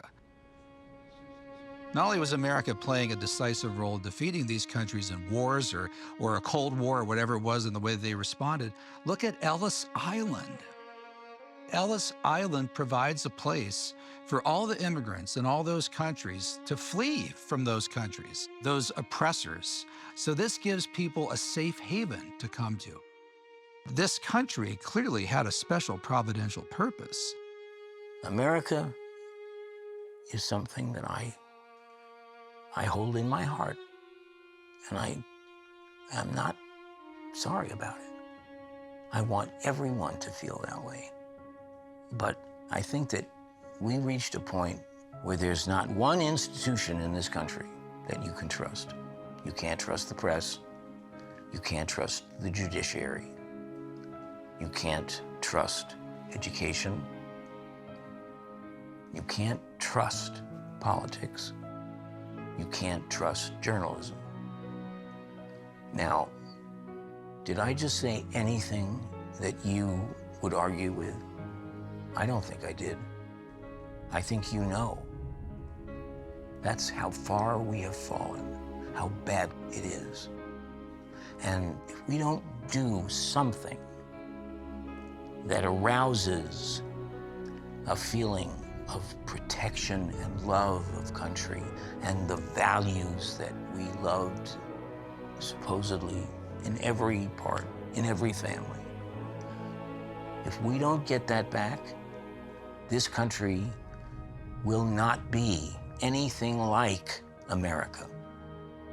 I think there's a warning for our time from the great Russian dissident Alexander Solzhenitsyn. In 1983, he gave a famous speech, his Men Have Forgotten God speech, about the fall of Russia to the Bolsheviks in 1917. He recounts how the old people were weeping in the fields and how some of them told him that these great disasters have befallen Russia because men have forgotten God. And I think there is in that story, and even in the story of our founding, a warning for us today. Though the founders were of a variety of different religious perspectives, they were very concerned to give honor to God and to express the God-given rights and liberties in our founding documents. And I think the warning is that if we forget God, if we forget that theistic perspective, if you will, that there will be a loss of liberty in our country, and we will lose what we have been given. What we have to be ashamed of in our history are the times when we have failed to follow our own founding principles. The proposition that all men are created equal, that they are endowed by their Creator with certain unalienable rights, and among these are life, liberty, and the pursuit of happiness. When we were involved in injustice and wrongdoing, it wasn't because of our principles. It was in violation of our principles. Our principles are good principles. I would say godly principles. The trouble is we're prone to wrongdoing, prone to sin, to use the religious language, which I think it's very appropriate to use. When we have sinned, we have not done well. We have not flourished. We have compromised and betrayed the very Almighty God in whom we have placed our trust and our reliance. When we have honored our founding principles, the principles of the Declaration of Independence and the Constitution, we have flourished. With that well-earned certainty that, as Abraham Lincoln said, he who made the world still governs it, Americans of today should regain our bearings. It must be the task of the citizen as well as the statesmen, to listen for God's footsteps. And that perspective should make the American miracle unmistakable, impossible to miss, that our nation is no accident.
Mr. President, Congressman Ames from Massachusetts. Yes, yes. Come in, Fisher.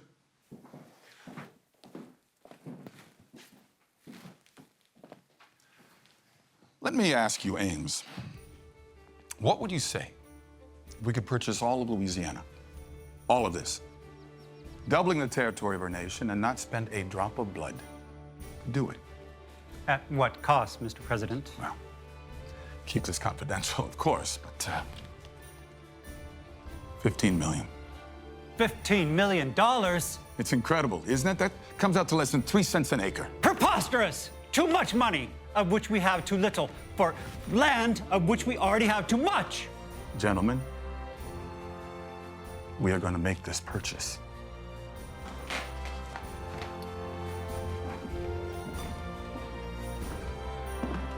The American miracle was not concluded. In fact, it was just beginning.